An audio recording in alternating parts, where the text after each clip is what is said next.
வணக்கம் வணக்கம் வணக்கம். இன்று நாள் 10/5/2026. ஹிஸ்ட்ரி கிரியேட்டட் சில விஷயங்கள் உலகத்தை சொல்லுவாங்க, இதுதான் ஹிஸ்ட்ரி, வரலாற்றில் இது முக்கியமான நாள் அப்படின்னு சொல்கிற மாதிரி தான். இந்த ஒரு 100 வருஷத்துக்கு ஒரு டைம் அதிசயம் நடக்குன்னு சொல்லுவாங்கல்ல, அது மாதிரி கிட்டத்தட்ட வச்சுக்கிங்களேன். இந்த கொரோனா வந்த மாதிரி, சுனாமி அந்த மாதிரி, அது மாதிரி இது ஒரு பேரதிசயம்னு சொல்லலாம். அது மாதிரி தான் இன்னைக்கு தமிழ்நாட்டில் அண்ணன், நம்ம அண்ணன், எங்கள் அண்ணன், ஒரு மட்டும் சொல்கிறோம் அட்லீஸ்ட் சொல்கிற மாதிரி, எங்கள் அண்ணனுக்கு நாங்கள் தாண்டா பண்ணுவோம் அப்படி மாதிரி தமிழ் மக்கள் ஓட்டு போட்டு ஜெயிக்க வச்சு டிவிக்கே கடைசியில் விஜய் அவர்களை அரியணை ஏற்றியாச்சு. சிஎம் விஜய் அவர்களுக்கு ரொம்ப வாழ்த்துக்கள், மனமார்ந்த வாழ்த்துக்கள். உண்மையாலுமே கூஸ்பம் சேர்த்துனா இன்னைக்கு தேதியில் என்னன்னா, இன்னைக்கு ஸ்டேஜில் சி ஜோசப் விஜய் எனும் நான் போடும்போது ஒரு கூஸ்பம்ஸ் இருக்கு பார்த்தீங்களா, அதுதான் இன்னும் 5 வருஷத்துக்கான தேடல்னு சொல்ல முடியாது. ஏன்னா கூட்டணி அரசியல் தான் அமைஞ்சிருக்கு. நேற்று தான் ஃபைனல்ஸ் பண்ணியிருக்காங்க. கம்யூனிஸ்டாக இருக்கட்டும், விசிகாவாக இருக்கட்டும், இந்தியன் முஸ்லீம் லீகாக இருக்கட்டும், இவங்கெல்லாம் நேற்று தான் ஆதரவு கொடுத்து ஃபைனலைஸ் பண்ணியிருக்காங்க.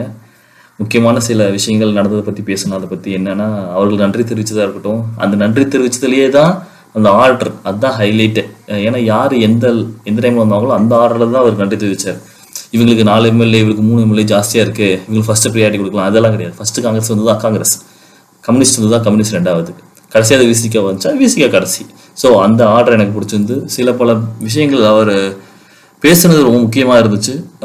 பதவி ஏற்றதுக்கப்புறம் முக்கியமாக என்ன சொல்லணும்னா, பவர் சென்டர் நான் ஒருத்தன் தான், நீங்கள் தனித்தனி இங்கே ஏதாச்சும் ஆடணும்னு நினச்சிங்கன்னா இப்போவே கிளம்பிடுங்க, எரேஸ் பண்ணிடுங்க, அந்த மைண்டில் இருக்கிற அந்த பாயிண்ட்டை, மைண்டில் இருக்கிறத எரேஸ் பண்ணிடுங்க. இதெல்லாம் தான் மக்களுக்கு நம்பிக்கை கொடுக்குற ஸ்பீச்.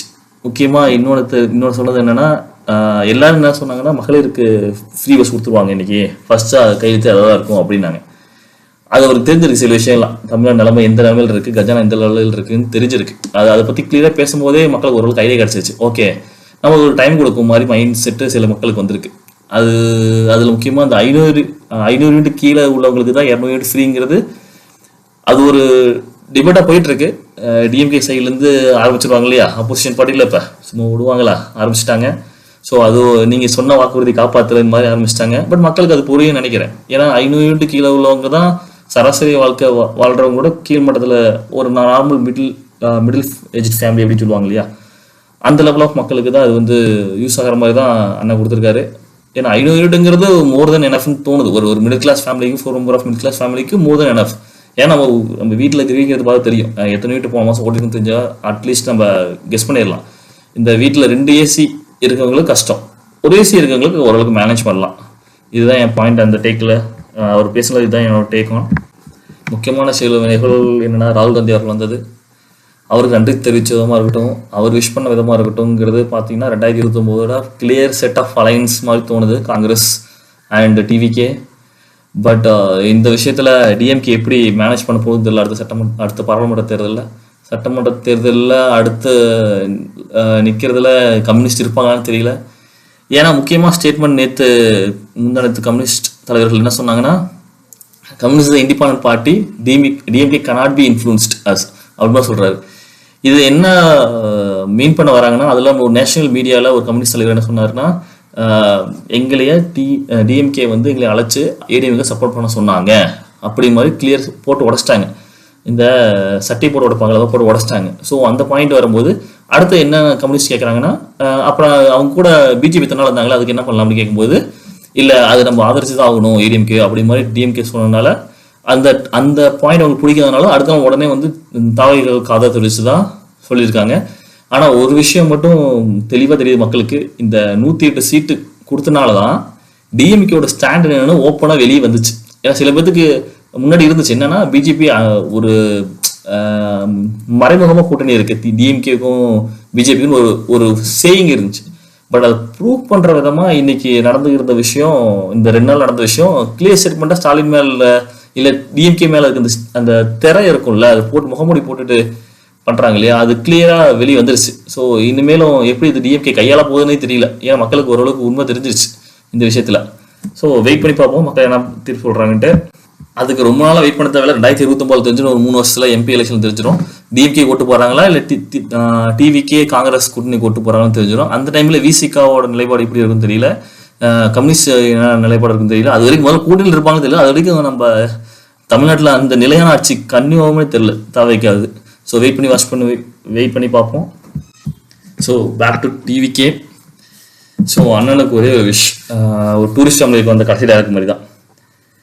ஒரு நாட்டில் ஒருத்தன் இந்த ஊரே ஒரு சேர்ந்து ஒரு மக்களை காப்பாற்ற நினச்சதுன்னா ஒன்று பவராக இருக்கணும், இல்லாட்டி காசாக இருக்கணும் அப்படின்னு சொல்லுவாங்க. ஆனால் அது ரெண்டுமே இல்லைன்னா ஒருத்தன் மேலே ரொம்ப இது வைக்கிறாங்கன்னா, அன்பு வைக்கிறாங்கன்னா, அதுக்கு காரணம் அவன் பேர் அப்படி ஒரு கூட்டம் வருதுன்னா அதுக்கு காரணம் அவனோட மனசு. அதில் இன்னொரு முக்கியமாக கடைசியாக என்ன சொல்லுவாங்கன்னா, என் வாழ்க்கையில் இப்போ ஒரு மனசை நான் பார்த்துட்டேன் அப்படி மாதிரி சொல்லி முடிப்பாங்க.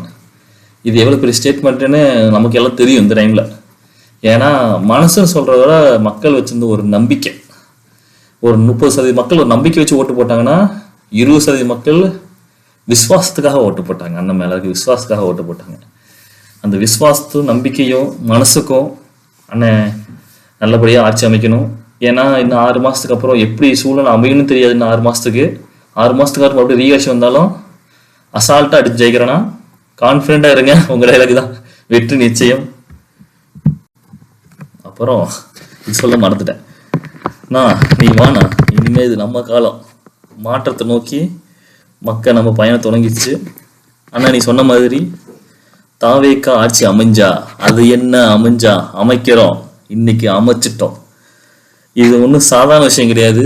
ஏன்னா இது டிஎம்கேனாலும் ஏடிஎம்கேனால பண்ணியிருக்குமான்னு கேட்டால் கூட பண்ணிருக்க முடியாது. ஏன்னா சிங்கிள் மெஜாரிட்டி இல்லை, 108 சீட்டு தான் கையில் இருக்குது. 10 சீட்டு நம்ம எந்த கட்சியை எதிர்த்துமோ அந்த கட்சியில் இந்த கூட்டணி இருக்காங்க பார்த்தீங்களா, நம்மளை வசப்பாடியவர்கள் இருக்காங்க பற்றி. அந்த கட்சியில் கூட்டணியில் இருந்தவங்க மட்டும் நம்மளை பற்றி பேசாமே இருந்தாங்க. எவ்வளோ பேசுனாங்கன்னு ஊருக்கே தெரியும். ஆனால் அவங்க உங்களுக்கு ஃபேவராக நின்று கொடுக்குறாங்க, கை கொடுக்கறது காரணம் பிஜேபி உள்ள ஒரு விஷயம். இன்னொன்று அவங்களுக்குள்ளே ஓப்பனாக சில பல ஸ்டேட்மெண்ட் அடிச்சுக்கிட்டது தான் திமுக அதிமுக கூட்டணி தான். ஸோ இப்போ இருக்க பவர் சென்டரில் நீங்கள் பவர் சென்டர் கட்சிக்காக மட்டுமே இல்லை, இப்போ தமிழ்நாட்டுக்கே நீங்கள் தான் பவர் சென்டரு. உங்களை சுற்றி தான் இனிமேல் அரசியலே சுழல போகுது இன்னும் 10 வருஷத்துக்கு. அதனால் மறுபடியும் வாழ்த்துக்கள் சொல்லிக்கிறேன். அடுத்த நியூஸ் போய் பார்க்கணுன்னா இன்னைக்கு தமிழ்நாடு மக்களுக்கு ஒரு பிஸியான டே தான் சொல்லணும். காலையில் எந்திரிச்சிலேருந்து எல்லாம் டிவி முன்னாடி 10 மணி சொன்னதுலேருந்து எல்லாரும் டிவியை போட்டு டான்னு உட்காந்துருக்காங்க. அதுலேருந்து அண்ணன் மூவ்மெண்ட்லேருந்து எல்லாமே லைவில் போயிட்டு இருந்துச்சு. பதவியேற்றதுக்கு அப்புறம் மினிஸ்டர்ஸ் அப்பாயின்ட் பண்ணதுக்கப்புறம் சில பல மினிஸ்டர்ஸ் மட்டும் கன்வீனியன்ட்டாக அப்பாயின்மெண்ட் பண்ணியிருக்காங்க. அவங்களுக்கும் வாழ்த்துக்கள். அடுத்தது சபாநாயகர் டெம்பரவரி சபாநாயகரை அப்பாயின்மெண்ட் பண்ணிட்டாங்க திரு கருப்பண்ணன் அவர்களுக்கு. அவங்களுக்கும் வாழ்த்துக்கள். கருப்பையான்னு நினைக்கிறேன் அவங்க பேர், கரெக்டாக தெரியல. அவங்க இன்னும் அவங்களை பற்றி என்ன பேச தெரிஞ்சுக்கிட்டு வேணா அடுத்த காணொலியில் பேசலாம். அடுத்து முக்கியமாக தீகா வீரமணி அவர்களை சந்திச்சது. இது அன்எக்ஸ்பெக்டட் மூவ் எல்லாத்துக்கும். அவன் பெரியார் நினைவிடத்துக்கு போய் மலத்தூவி அஞ்சலி செலுத்தது, இதெல்லாம் ஒரு அன்எக்ஸ்பெக்டட் மூவ். இதெல்லாம் எதிர்பார்க்கல தமிழ் மக்கள். So good way, you are in right side மாதிரி தோணுது. முக்கியமாக இந்த வெள்ளை அறிக்கை ஒரு சொன்னது செம்ம point. So thanks for that. மக்கள் உங்களை பற்றி புரிஞ்சுக்குவாங்க. Keep going, keep rocking. அடுத்து நான் சொன்ன மாதிரி இன்னைக்கு பிஸி டே மாதிரி. ரெண்டாவது பார்த்தீங்கன்னா மேட்ச்சு, சிஎஸ்கே மேட்ச். இங்கே விசில் போட்டாச்சு, அங்கேயும் விசில் போட்டுருவாங்களா அப்படி மாதிரி கண்டிஷன் இருக்குது. ஏன்னா இங்கே 4 சீட்டுக்காக நம்ம என்ன 2 நாள் காத்திருந்த மாதிரி அங்கே 4 பாயிண்ட்டுக்காக காத்திருக்காங்க. அந்த 4 பாயிண்ட்டுக்கு முக்கியமான அஸ்திவாரமே இன்னைக்கு டெல்லி அடிக்கிறது தான் இருக்குது. அதுக்கப்புறம் அடுத்த மேட்ச்னா ஹைலைட்ஸ் விசில் போட்ட டீமுக்கு, நம்ம சிஎஸ்கே டீமுக்கு. எம்ஐ விசஸ் ஆர்சிபி, இதில் யார் தோத்தாலும் யார் ஜெயிச்சாலும் நம்மளுக்கு சந்தோஷப்படுவாங்க. குஜ்லி மஸ்த் போட்டு நம்மளுக்கு சந்தோஷப்படுவாங்க. ஸோ இதுதான் இன்னைக்கு டேக் அவே.